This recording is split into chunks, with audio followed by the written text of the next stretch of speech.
Yes, guys, welcome to Chasing Green Arrows. Buttice is back, fresh off a couple of weeks in Qatar, and I'm delighted to be joined by, I think this is the first time we've streamed just one-on-one, us two, by Big Man Bakar. How you doing, mate? Thanks for having me, Gianni. Pleasure. How was your trip? Yeah, it was really good. It's cool seeing, like, I was going to say the country where the World Cup is, but it feels like the city where the World Cup is, because it pretty much the whole World Cup is in Doha. It's cool being there. Only a month before the FIFA World Cup. I think it's 34 days now. So super excited for that, despite no Italy in the World Cup. I can't wait to watch it and follow it. And it's going to be an amazing place for it to be, because it's all in one small place. Like, I think I don't know if there's 7 or 8 or 9 stadiums. I think it's 8 or 9. They're pretty much all within 10 miles of each other. Like, it's going to be some atmosphere in town. Yeah, exactly. Have you been to Qatar before? This is your first visit to Qatar? Yeah, I went about 6 months ago. So I saw them still building stadiums and stuff, and now pretty much everything is done. So it feels like it's fairly well set and ready for what will be an awesome World Cup. Like, I'm super excited to watch the World Cup as a fan. I still don't know who's going to win it. Like, I think it's one of 6 or 7 teams. There's no easy pick, you know? Exactly. Super exciting. Yeah. Who are you following? Like, who's your, like, when it comes to international football, like, where would you go? I mean, do you follow England because of the Premier League? No, not necessarily. I actually, Good man. Unfortunately, I mean, I support Italy under the World Cup, Gianni. I love Italy, but Love that. I'll just be watching as a neutral. I'll make sure to play the fantasy game, and I'll just support whoever gives me points, like I do in FPL. Yeah, exactly. Guys in the chat, let us know if you're interested in playing the World Cup fantasy game, and if you are, then let us know if you think you'd be interested in watching Chasing Green Arrows during the World Cup, because we're discussing the idea of maybe hosting stream still during the World Cup for what will be the official fantasy game, which will be run by FIFA. So let us know in the chat if that's something that might interest you. And hello to all of you in the chat. Good to see so many joining us. NK is back. Says, missed you, Gianni. Very nice of you to say. CH, welcome back, Gianni. Dean is away for a week or two. I think Dean's been hosting streams with Abdul, and I've been watching those. So glad to see you all supporting Dean on those channels. I saw a couple of comments earlier saying, have Dean and Gianni fallen out? Because as soon as Gianni comes back, Dean goes. But it's just pure coincidence. We'll be back in the next few weeks. Guys, look forward to answering your questions as well. Keep getting them in, because we'll come to them towards the end of the stream and throughout the stream. But coming up in today's show, we're going to be talking about the game week just gone.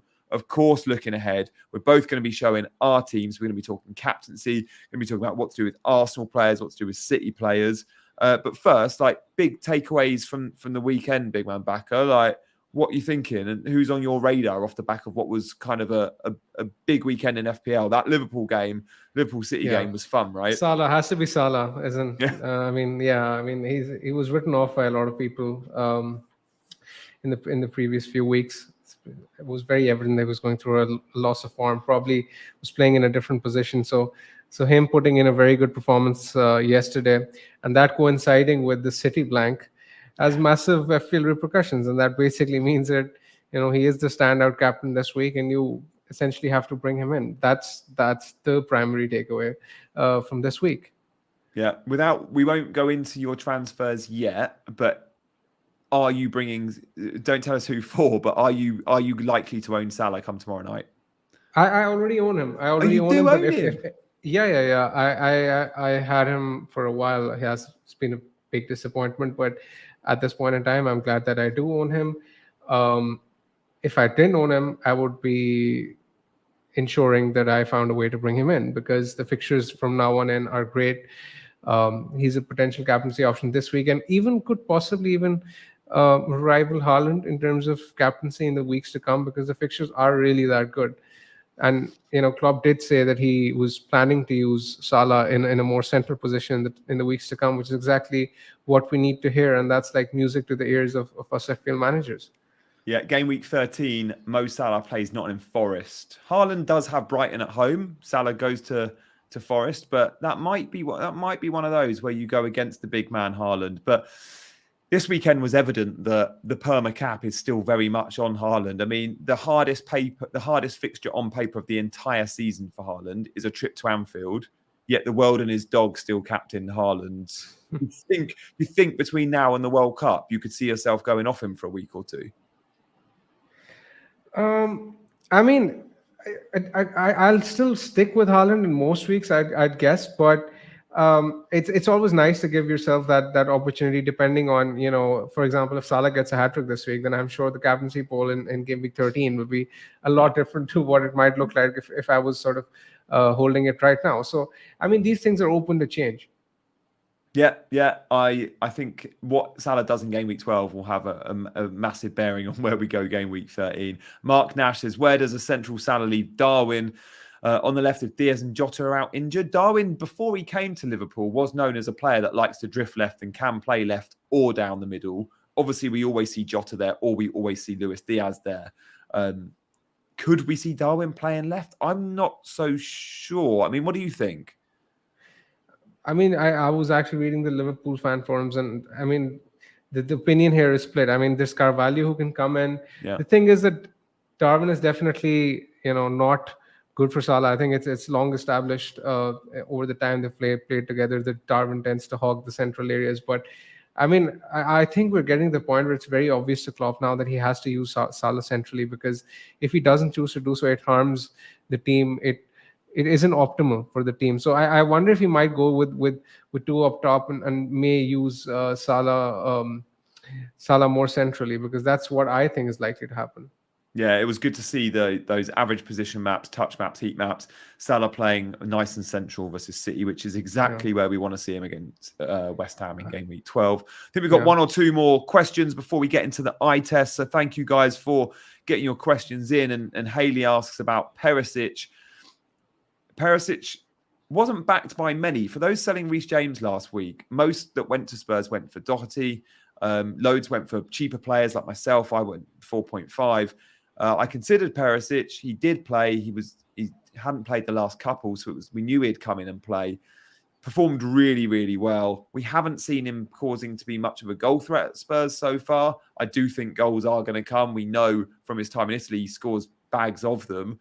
Conte's hinted that he could be playing in a front three. Even when he plays as wing back, he's pretty much in the front three quite often.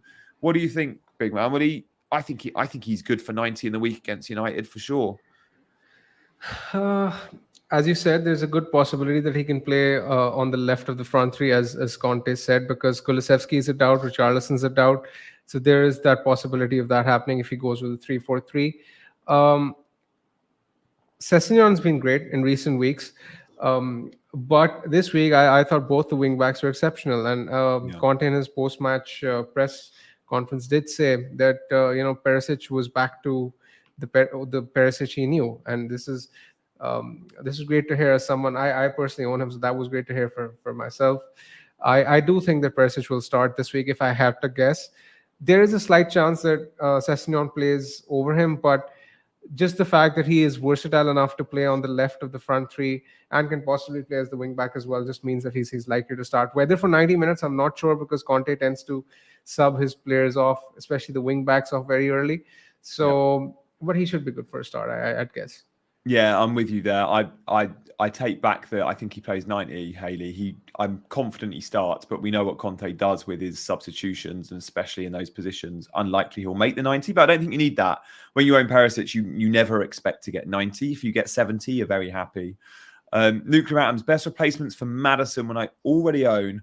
Oh, you've got a well-stocked midfield, Nuclear. And good luck, Nuclear Atoms. I know you're cheering on Benzema in the Ballon d'Or tonight. Big Real Madrid fan from Bangladesh, Nuclear Atoms. Maddison, where do you go? You already own Trossard. You already own Zaha.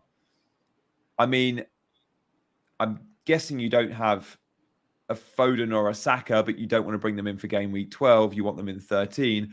Would you look at Harvey Barnes? I wonder. Harvey Barnes was the standout player for Leicester. The fixtures aren't amazing, but they're not bad. It's Leeds, then Wolves before Man City and Everton. What would you reckon, big man? Where would you go? Yeah, this is a tricky question because Harvey Barnes. I mean, I like Barnes, but again, I question Leicester's creativity without Madison this week. That's not really ideal.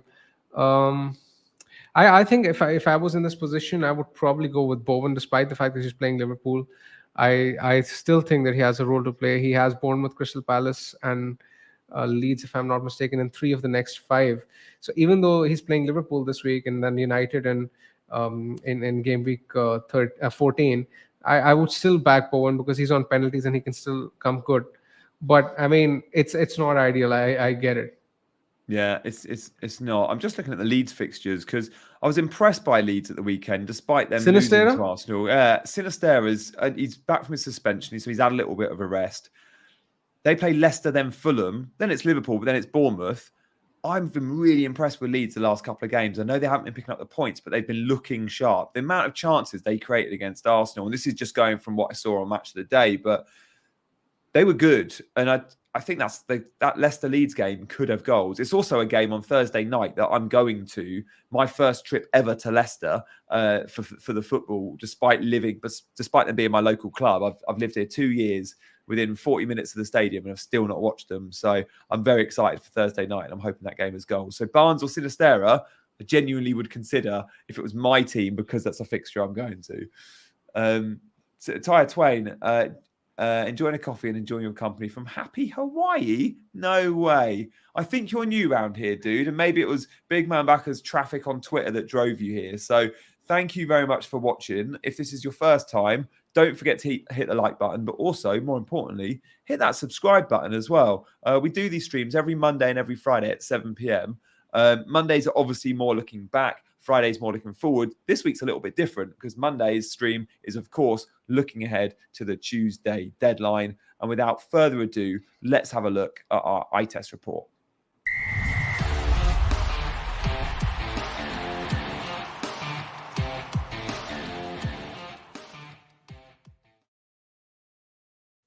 Bakar, you're going to laugh at this one.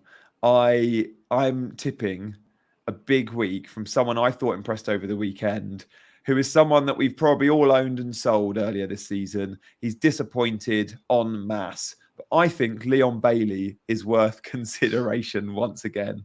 I think he's 4.7 million. He's in my team. When I wildcarded, I was looking for fodder. I know he comes off every game he starts, and I know you're going to get 60, 70 minutes, best case scenario if he does. But against Chelsea, he was a real menace. He hit the woodwork, and Aston Villa created chances aplenty. Bless you. I reckon Leon Bailey is worth, I'm not saying transfer him in, but if you've got him in your team and you're worried about, oh, he's starting for me, should I take a hit and get in a better player? I think Fulham versus Aston Villa is another fixture that could have goals. Fulham are all over the place at the back. Villa looked good against Chelsea. Leon Bailey is part of a 3-pronged attack with Watkins and Ings. Could be one that once again becomes a thing. Is that too far-fetched for you, or do you think that we could see Bailey return? I think if you have a player who's starting this week, you shouldn't really ideally look at selling him, and Bailey is one who fits that bill perfectly. If you have him, he's a perfectly playable option. I just think he's cursed for a reason because, even against Chelsea, he had plenty of chances where he could have scored. He actually created a couple of big chances as well, which were saved by Kepa. So it was almost as if that, he was being involved, but he dodged points. And it has been a case in recent times as well. I think you can keep him, but obviously, like you say, it's not an option to bring in this week. And he is 4.6. Yeah, losing me money by the hour. CH, look, you didn't expect me to give you, I'm not going to go tell you all to go buy Haaland. But I will give you a more predictable name up next. And that is someone that's 23% owned. Let's see if the chat can guess this one. Who's up next? 23% owned.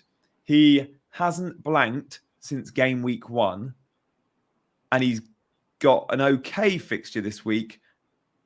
But he's someone that always gets points. So 23% owned, hasn't blanked since game week 1. Can anyone in the chat guess it? Who's going to guess it first? It's Mark Nash, then Nuclear. Rayan's got it. Paul's got it. FPL Rivers got it. Mohammed, CH, Kev. Love it. Harry Kane. Loads of selling Harry Kane this week as a way of getting Salah. What's your take?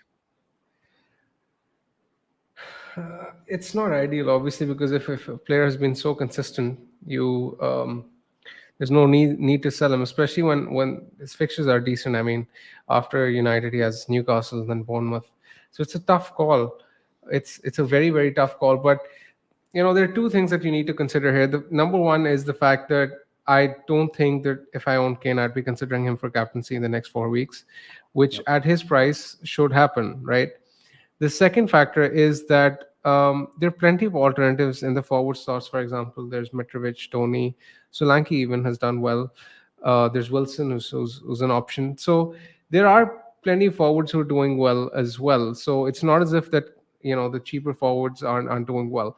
In that case, I do think that you should look forward. I know it's very difficult selling a player who's done well, but again, FPL is all about looking forward and not the past. So and keeping that in mind, I just think it's worth selling Kane if you have no other route to fund to Salah.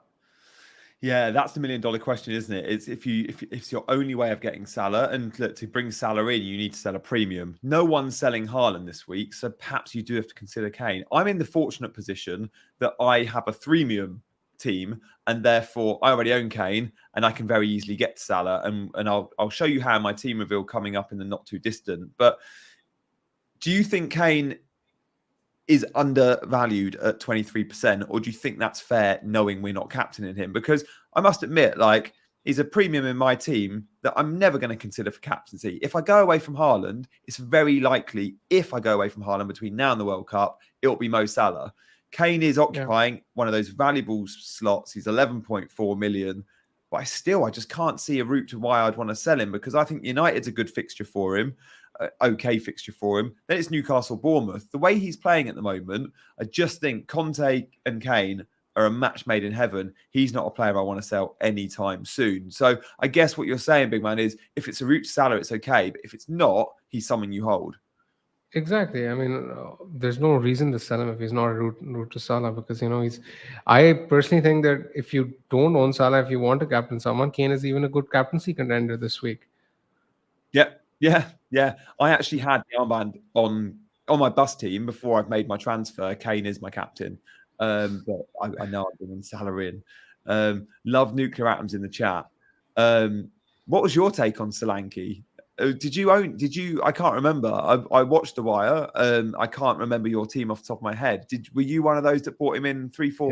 Yeah, I was the only one out of the three who had him, and I feel very jammy with the points that I've had.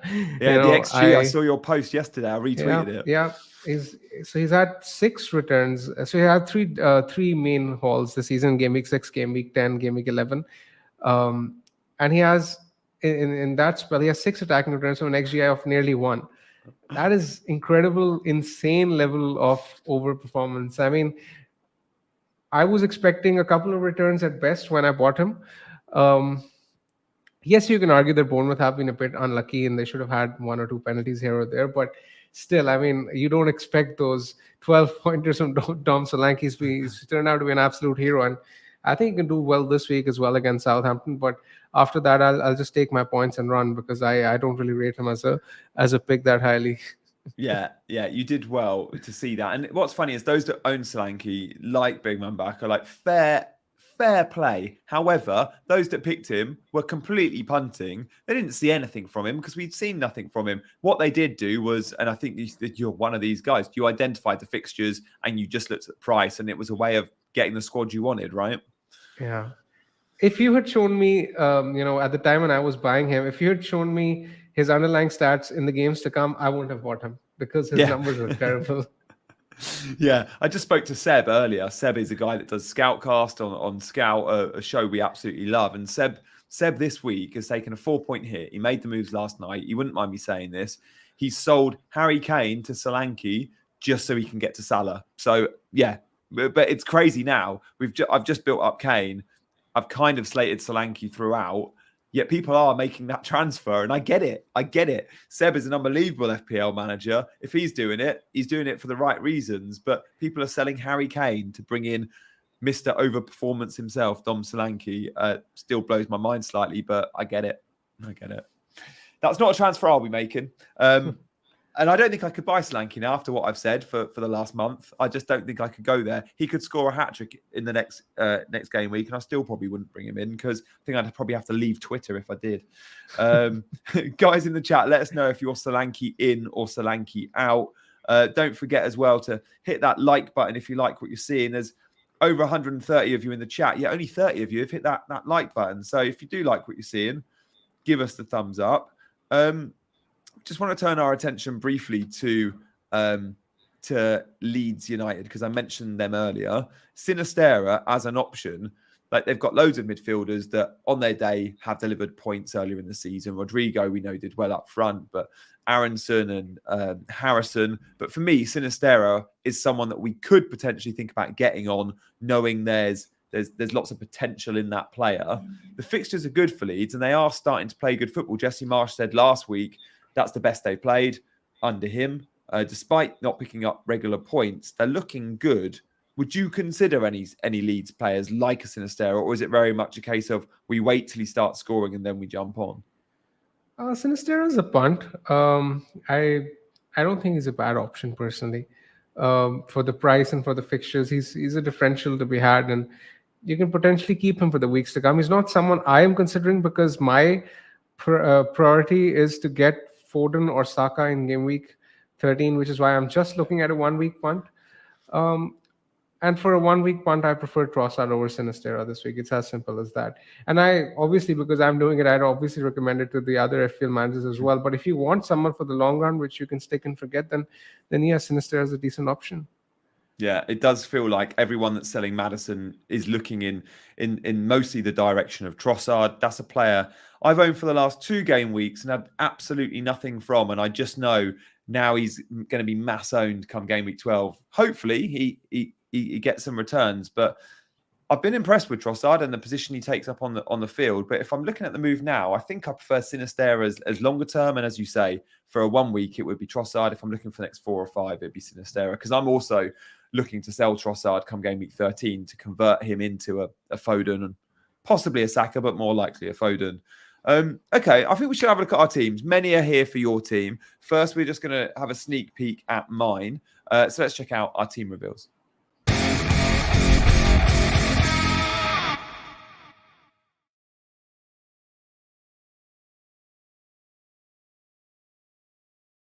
No Dean this week, but we do have Big Man Bakar joining us tonight.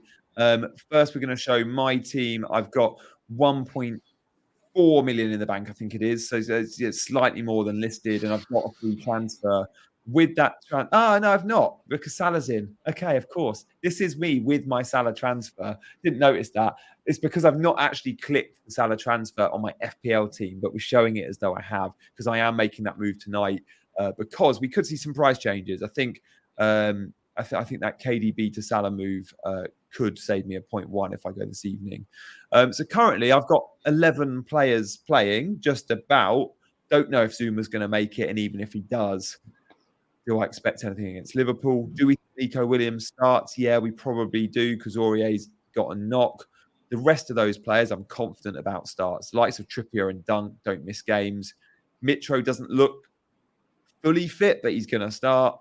Andreas looks great. I think Bailey gets the nod. And I've seen rumours about people suggesting maybe Trossard's left out. Behave. He's their best player. Trossard's No. Forest. Gianni, it was basically because De Zerbi said in the press conference that Lallana's going to start. If Lallana's starting, then Gross and McAllister are at rest. Trossard is playing on the left, and it's a completely different position. That's just typical FPL Twitter, isn't it? They've taken that and worrying about someone like Trossard, who, different position. And he's super high, isn't he? Like, he's playing, I looked again, I think, at the average position maps this morning. Him and Welbeck, it's a front two, effectively, isn't it? He's slightly centre-left, but he's so close to goal. Yeah, he's like an inside forward. And he did say in his recent interview to The Athletic that, De Zerbi has had a very encouraging conversation with him where he said that you will have to score goals and will have to be more direct. I mean, he simply wants the team to create more chances and wants the team to be super attacking. And this is exactly what you want to hear before a fixture at home to Nottingham Forest.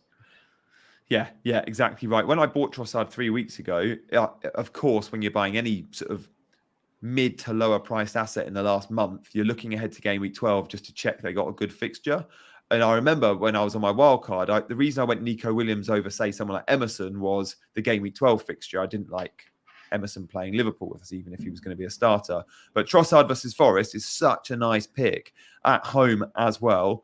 In terms of this 11, with the transfer I've made, knowing I've got money in the bank, my plan is Trossard to Foden next week. It will require a hit to get there because I can't quite stretch that far. It could be Saka, it could be Foden, it could be Mount, but it's likely to be Foden. I want triple City again for Brighton at home.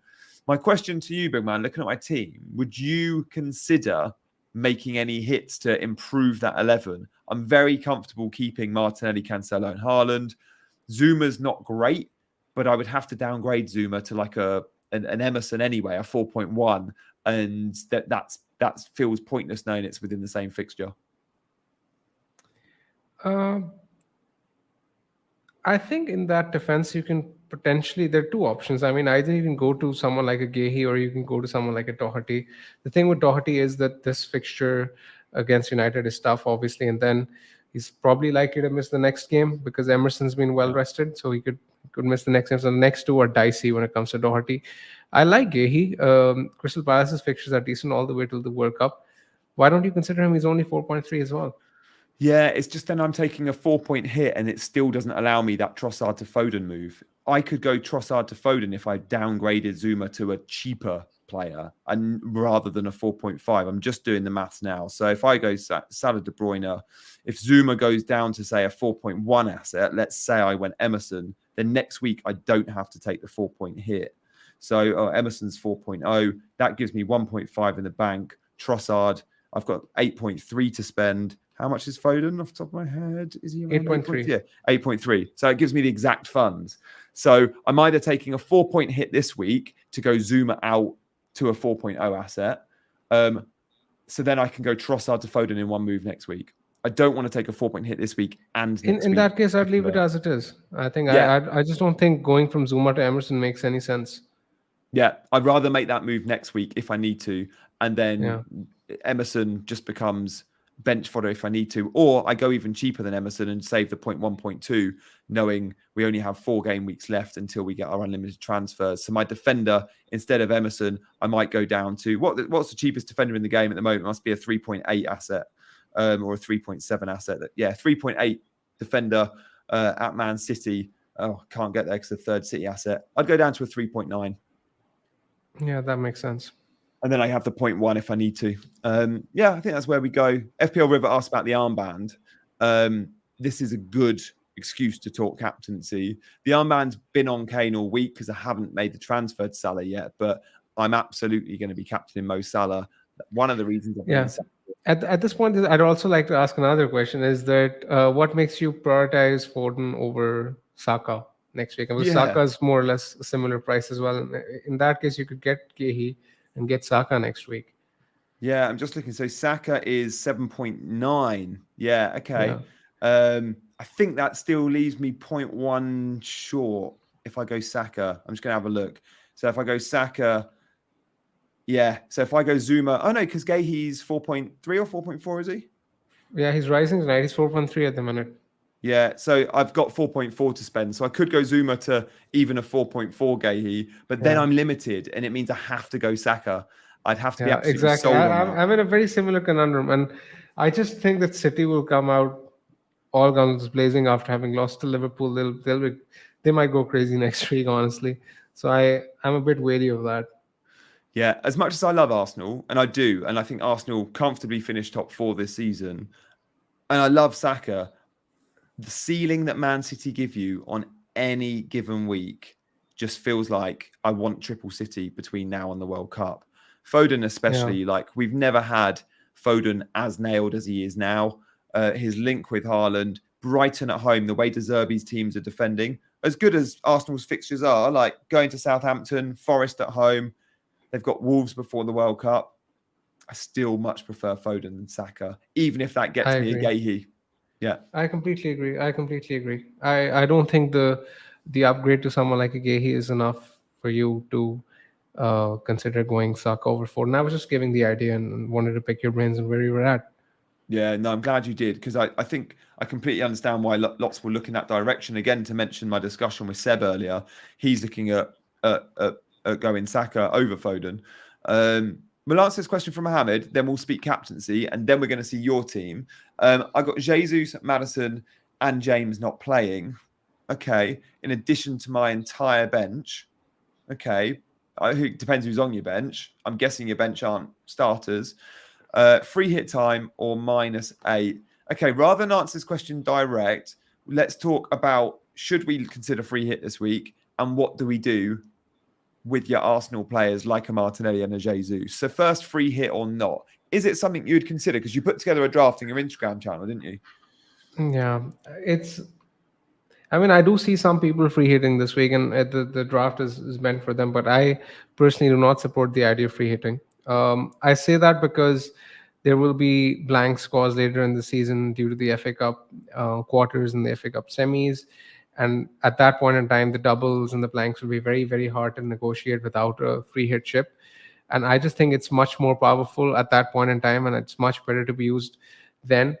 And as the listener asked, I mean, he has like Madison and James. So even if you're free hitting this week, you'll have to sell them next week because Madison has a poor fixture, James is injured. So I don't really get the point of free hitting when you are going to sort of use those transfers anyway. Why don't you just transfer those players out right now? It makes much more sense. Yeah. And let's talk about Arsenal, Man City assets in terms of what to do. If you've got triple City that you want to keep, let's say you've got a Foden, Haaland, Cancelo, you've already got Salah in your team, you've got a Martinelli, playing 10 this week isn't the end of the world, knowing you've got then very good assets for the run-in before the World Cup, right? Yes, I mean, I think you should look at quality over quantity. Playing 10 is not a problem. I mean, if you have an Arsenal asset, for example, Saliba or Martinelli, I would keep them. Jesus is questionable because I mean, there are plenty of forwards who are doing well. I would probably sell Jesus, but I think I'd keep any City player. If I had Foden, if I had Cancelo, Haaland, obviously I'd keep him. De Bruyne is the one who I'd sell though, because I do think that Foden at 4 million less is much better value, not just in terms of his recent scores, in terms of the underlying data as well. Foden is doing really, really well. Yeah. And my transfer, just to confirm this week, guys, is De Bruyne out, Salah in, one free transfer. Just so you guys are aware, Salah is getting a lot of love. He's not predicted yet a rise in price tonight, but he could get close. De Bruyne, however, is looking at a drop in price tonight. So just FYI on that one. If you're looking at making that move, don't wait till tomorrow. Well, unless you want to, but knowing neither player has any reports of injury, I think that's one we can safely say we can probably make fairly early. Damien's playing 10 players. NK points out what I just said. Yeah, KDB drop is possible. It's looking very, very likely, and that's as Salah is getting a lot of love. Let's move on to Big Man's team. Let's have a look. I've not seen your team in a few weeks because I've not watched The Wire in a while, but I'm gutted to hear you've got Solanke. You've benefited from all those points, but you're in good shape. You're in good shape. I mean, it's an okay team. I have 9 playing players this week with James and Madison obviously missing out. Yeah. I am very happy to keep Martinelli, Haaland, and Cancelo on my bench. So obviously, I have to navigate my way around this game week by selling James and Madison. I have 2 free transfers though, and 0.6 in the bank. I'm looking at Madison to Trossard because, as I said, I really like the look of Trossard this week at home to Forest. And James, there are 2 or 3 options I can go for James. The route I'm likely to take is that I sell him for a Palace defender, possibly Gehi tonight, because that would allow for a move to Foden, and I can then even go from Zaha to Saka later. So that gives me a lot of flexibility. But I am tempted to bring in a Liverpool defender at the same time. Oh, But the problem with that is that if I get Robertson right now for James, then I can't get to Foden next week. I can get Saka, but I can't get Foden. And similarly, if I get Trent, then I can get neither. So again, it's the choice I have to make between that Liverpool defender and the City guy, and I'm almost certainly likely to go with the City guy simply because of the upside that he possesses. would you go Robertson over? Would you ever consider Robertson over Trent, regardless of the price at the moment, knowing it restricts you, but knowing how Trent's been playing, the fact he was benched again at the weekend, I know he came on. There are a couple of things to consider here. Firstly, I've always been in the Trent camp over Robertson. At this point in time, I also think that Robertson is more at risk from Tsimikas than Trent is from, let's say, Milner, because there's literally no other right back who's available to play. And Trent is sort of coming back, so you expect him to get more minutes than Robertson in the times to come. So I do prefer Trent over Robertson, but funds will be a factor. Yeah, no, I get that. So you're almost certain the two players you're selling almost certainly are James and Maddison. Exactly. It just depends if you go and you sound like you're pretty set on the 1 week punt on Trossard then, and then it will literally be a 1 week punt because you'll convert Trossard to Saka or Foden. You're not considering selling any of your other mids for them. No, I'm not, because if Zaha blanks again and comes off early again. I think I'm fine keeping Zaha next week as he's away to Everton. I don't want Trossard away to Man City. I mean, that's the worst fixture for him this next week. So there's no way I want to keep him. So Trossard will go. Even if Zaha blanks this week, I'll give him one more chance against Everton, I think. But again, fair enough. Again, it's just the fact that getting that Liverpool defender restricts me from getting Foden. With Robertson, I can get to Saka. So I just have to sort of weigh that up in my head. Yeah, it's an interesting one. We do all seem to be taking money out of our bank so we can get the likes of Foden and get those 8 million mids or that third premium as I've got. And Reece James down to a gay, he does allow that. Carol asks about Man City's tactics. Did it help get Salah one-on-ones with a City defender? Well, it was from a set piece. It was hard to tell. Like from a corner, Cancelo, the last man defending, and what a goal kick from Alisson, assist. And the way Salah just rolled Cancelo, it was too easy and he's through one-on-one. But I think it's easy to point the finger at Pep to say he did Pep things in a big game and changed it up a bit.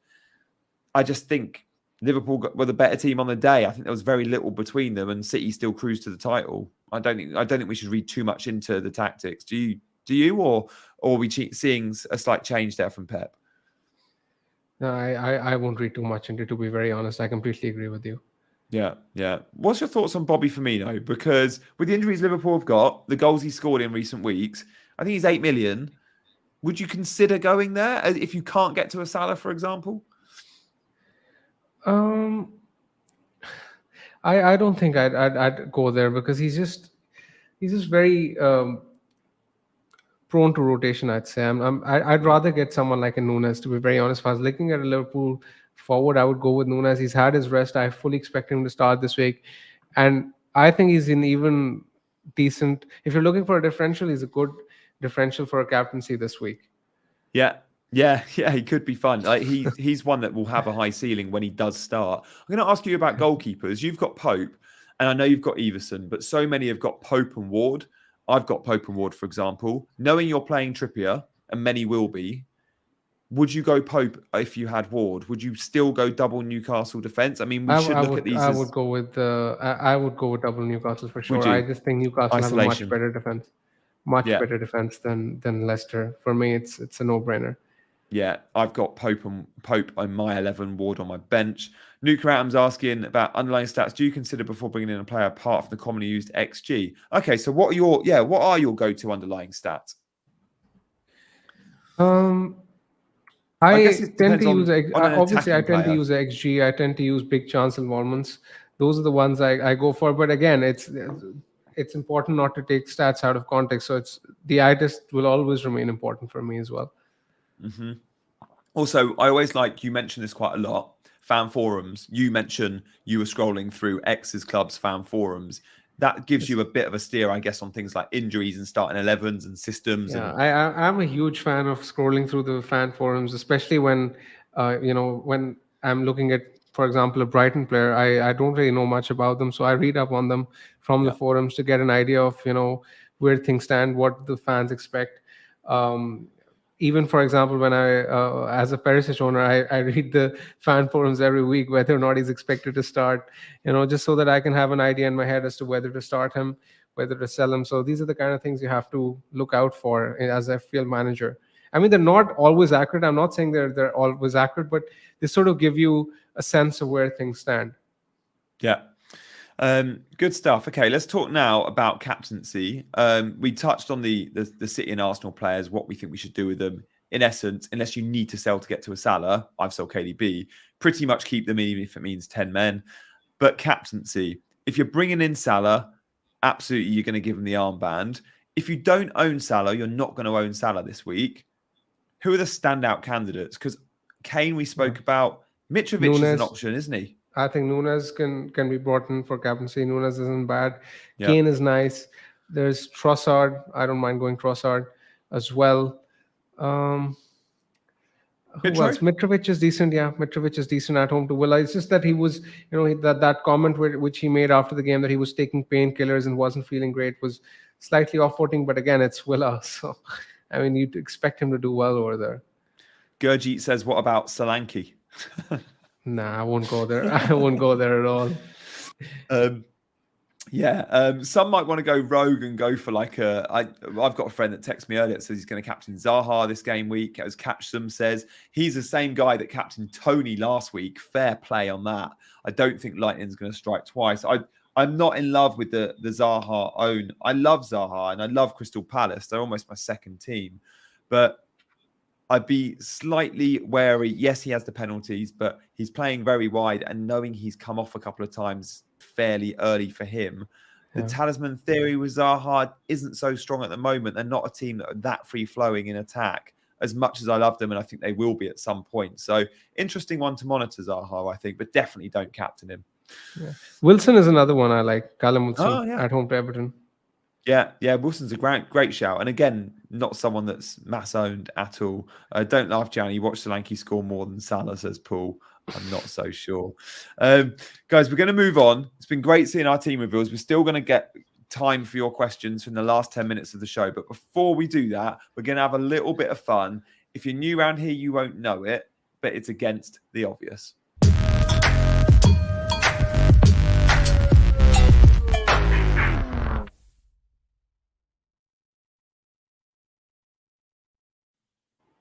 Here we go. I'm up first. I'm going to give you 60 seconds worth of reasons why you should not be picking Aubameyang this week. Here we go. Start that clock. So Aubameyang, wow. I mean, look, we thought he might start getting goals if he's played as a central striker, but the truth is, we really don't know where he's playing under Potter, and we really can't say he's absolutely nailed. He's been in the team one week, out the team the next. The touch map, the average position map from the weekend just gone, he was a DM. Genuinely, all the midfielders were more advanced than this guy. I couldn't believe it.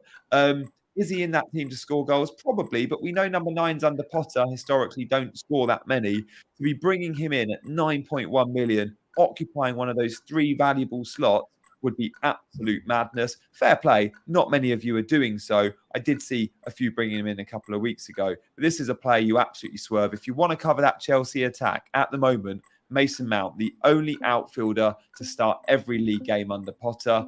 Every manager loves him. Goals are coming. Assists are coming. Mason Mount, way better value if you want to cover Chelsea. Good stuff. That was a bit of a cop out for me this week with Aubameyang. Usually I'm picking a Salah or a Trent, and the chat are going crazy, telling me not to buy Trent. Aubameyang, of course, not many are going for. So I had an easy one this week. Yeah, I mean, he's only 3% owned. For a reason. Yeah, I think because I've had a couple of weeks off, I was given a very easy one. So usually we get 25, 35, 45% owned players. But this week I think you might have a bit more of a trickier one than me. For sure. I went with Bowen, and this is definitely a bit controversial. Um, I've selected him because he does have Liverpool this week, then United in game week 14, and I do think that there is a shift now from the likes of Bowen and Zaha to the likes of Foden and Saka in the weeks to come. So even if you own him, you'll probably be looking to move him on in a couple of weeks' time, anyways. I'm not saying you should sell him this week or anything, but it's just the fact that there is a change in the FPL stratosphere as far as the fixtures are concerned, and you have to sort of back the Arsenal and the City mids, considering their fixtures and considering their upsides in the times to come. With West Ham, Bowen has done well, but Europa will always be a concern. And now that the fixtures are getting tough as well, I just think that you should run away with the points. It's very similar to what I'm doing with Tom Solanke, running away with my points soon. So with better alternatives available, I think it's time to move away from Bowen. I think Skamaka is the better pick over there anyway. Yeah, I like that shout a lot. Yeah, I agree with you on Bowen. And again, I've been super impressed by Skamaka in the last few games. When he's been scoring, he looks good, but even when he's not, the weekend just gone, like he was really, really sharp. So yeah, definitely one I would be swerving as well. It's interesting because those that wildcarded a few weeks ago, myself included, many were looking at the likes of Zaha and Bowen, and they didn't go for Fodens and Sakas because of game week 12. And it's like, that's just one game week. Look at the points these guys are getting in the lead up to game week 12. Look what they'll get off the back of game week 12. And I just think it shows that when we do wildcard or we see blanks, we shouldn't let it affect our thinking perhaps too much. I'm guilty of it. I've probably thought about game week 12 for way too long. It shouldn't have affected perhaps all of the decisions that it has. Are you another one that's perhaps could say they're guilty of that, or have you been taking it? Yeah, I mean, I wildcarded in 8, and I wildcarded in 8, and I didn't really give Saka as much consideration just because of the blank that was coming up. I knew I would have Haaland, Martinelli, Cancelo. I didn't want to add another one to that quota because that would have been a lot of transfers booked in advance. But again, hindsight though is a beautiful thing. At that point in time, Saka wasn't in form. He wasn't getting any points before game week 8. After that, he smashed it. So it's just one of those things which has gone against. I actually did my game week 8 or 9 whenever I wildcarded team reveal, and I'd COVID for it. So on the Scout channel, Az and Sam did my team reveal for me, and I sent them my team, and it was a 3 million draft with Saka, and they absolutely rinsed me for it. I sat there on the Friday watching this live stream, and they were just going to town on the idea that I had Saka in my team.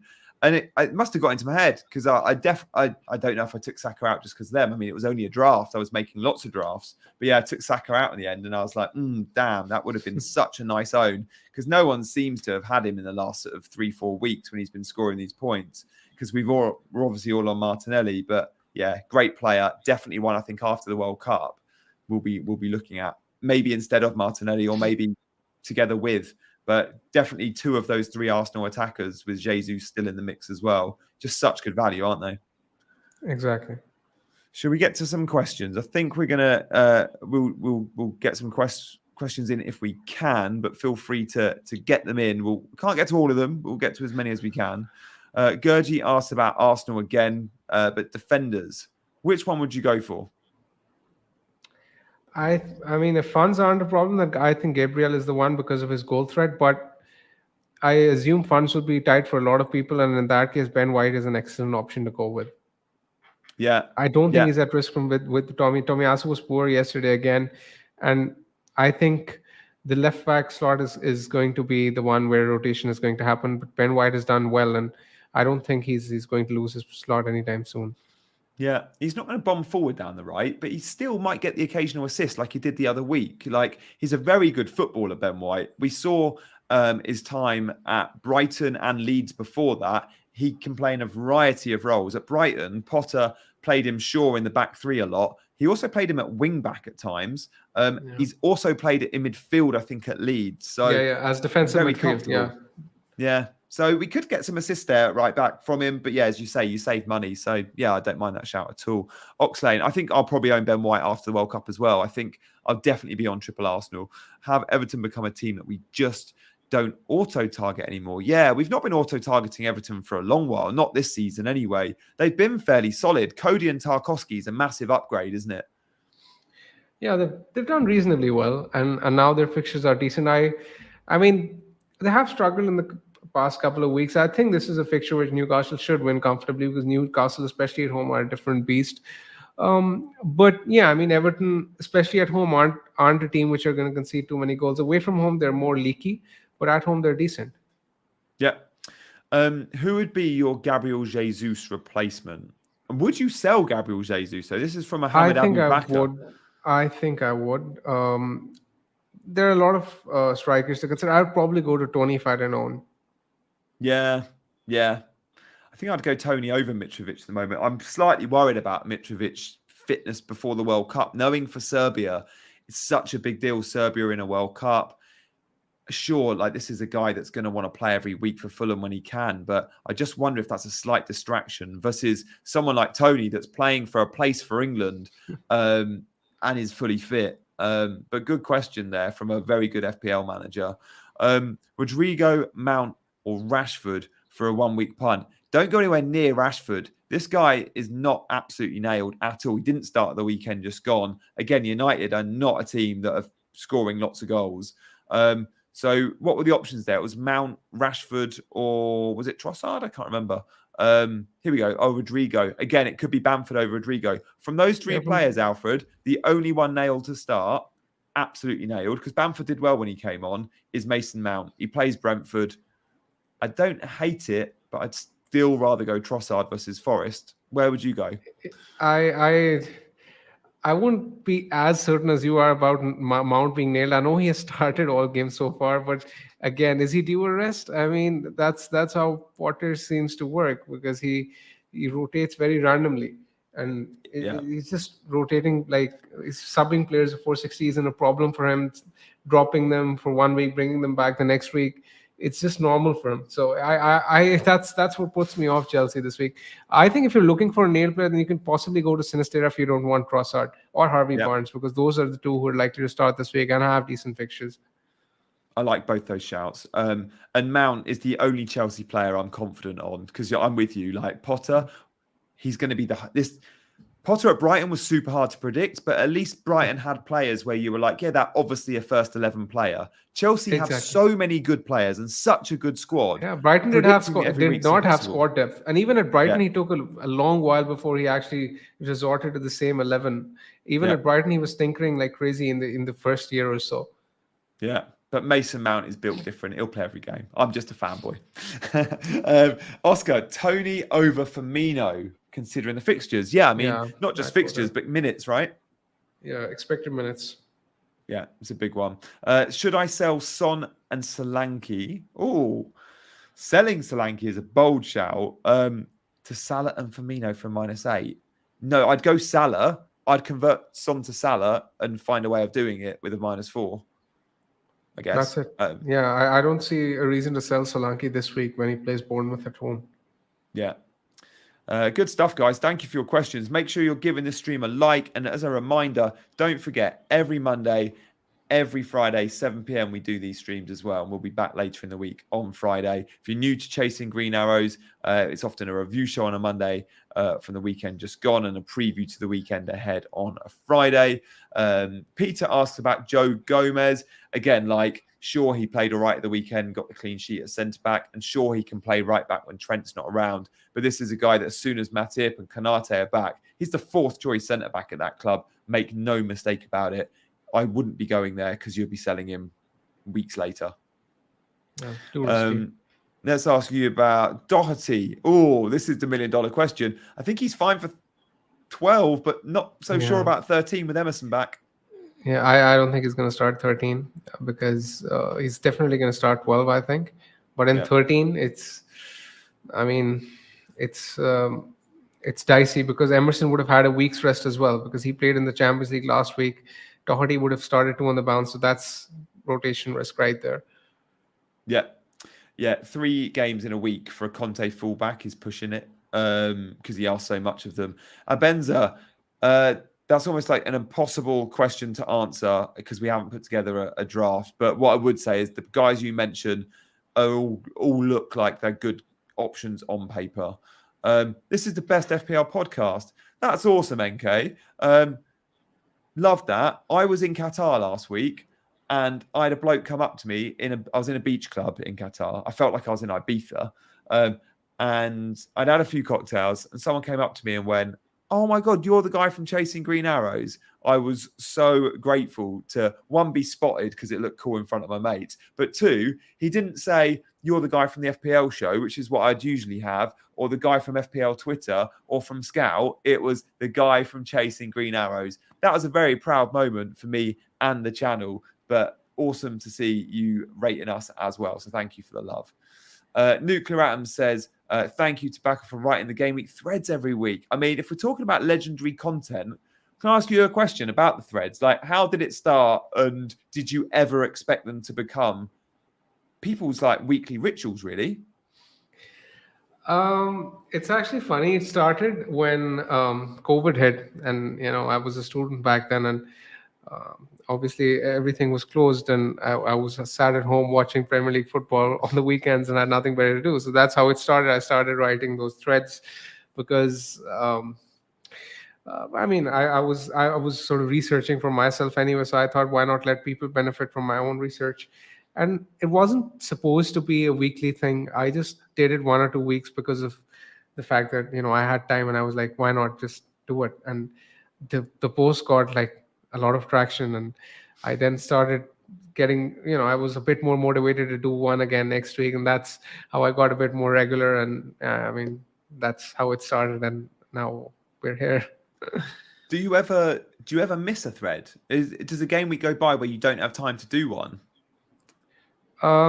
There's one usually in December where I sort of barely have like 12 hours. There's 12 hours between deadlines. So that's one where I find it tricky. But other than that, I write it like for most of the weeks, almost like 37 weeks out of 38, if not.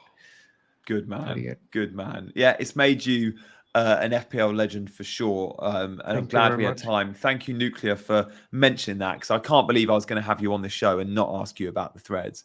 So yeah, thank you. You add really rich content to the channel. To the channel and the community. And we look forward to having you back on the channel again in the not too distant. But I think we've got time for one more question from Neil. Trent or Saka? That's an interesting dilemma, because we've been talking about Saka or Foden, midfielder for midfielder. But of course, there is a guy that delivers like a mid to premium midfielder more often than not. If we go on seasons gone by, Trent has been FPL royalty. Would you consider, I mean, you have considered with your James move, Trent, that would mean you can't go Trossard to a Foden or a Saka. Is that an option for you? Or do you think you're more in love with the midfielders on current form? I think Foden has to be priority. Trent versus Saka is close. I think I would probably go with Trent if that was the choice I was making. Yeah, so you'd rank it Foden 1, Trent 2, Saka 3. Yeah, that's the way I would go. Yeah, I think I would go Foden 1, I'm going to go Saka 2 and Trent 3, only because of I'm not banking on Liverpool clean sheets, but they just kept a clean sheet to Man City. So, yeah, maybe things will turn around. And that was with Milner and Joe Gomez in the starting 11 at the back. Guys, thank you very much for watching. We'll be back on Friday. I just want to say a big thank you, Big Man Bakar. Have you enjoyed yourself? Pleasure, man. Absolutely. Thanks for having me on. Yeah, no, really appreciate it. I know it's been a full-on day with you. If you want to check Big Man's content out, then, of course, find him on social, Insta, Twitter, but also do check out The Wire. Really in-depth analysis, but also looking back at all the games with co-host Zoff and Late Riser, fellow YouTube channel you guys should all be watching and supporting. So, guys, thank you for watching. He's been Big Man Bakar. I've been Gianni, and we've been chasing green arrows. Good luck. Good luck.